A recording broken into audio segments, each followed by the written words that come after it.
UK has endured the first day of the country's first ever red extreme heat weather warning, nearly reaching unprecedented temperatures.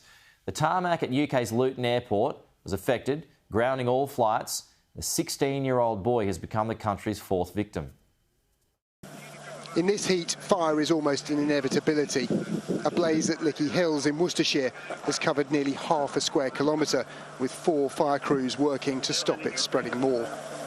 Further south, it's been hotter still, with temperatures exceeding 38 degrees in some places. Cambridge holds the UK heat record set here in 2019. It was only a degree below that today. The local museum has opened its doors to allow visitors some respite from the heat that this town never experienced before the 21st century. It feels like a wall of heat. Is it nice to be in here out of the heat?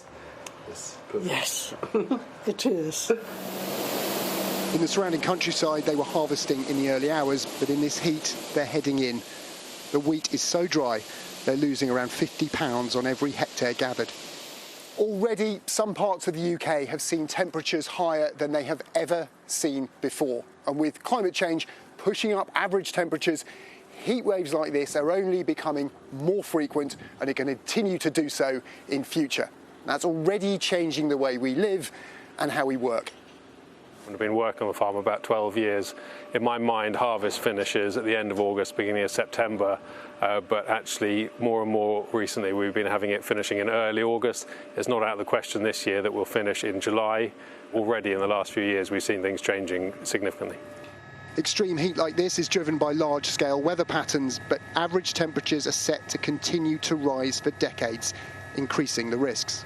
In our climate here in the UK, there is a place for enjoying fine summer weather, but situations like we're experiencing this week is not that case. So this is a severe and extreme weather event that people need to take action and respond to. And climate change is making this type of weather more likely to occur. In Stockport, volunteers were taking food parcels to those advised not to venture out in this potentially deadly weather. Thank you very much, sir. I've plenty of water today. Yeah, thanks very much. Okay. Yeah, thanks very much. Really hot, extremely hot, unbearably hot, to be honest. Also, I've got a walk sick, I can't really walk very far, so I'm like pretty much isolated in it, so I'm just sitting here in the stifling heat, to be honest. A boy of 16 died after getting into difficulty in Bray Lake near Maidenhead in Berkshire, the 4th person to drown in the heatwave so far. Calls to London Ambulance Service were already up 30% due to last week's heat. Not surprisingly, they're seeing even more calls now.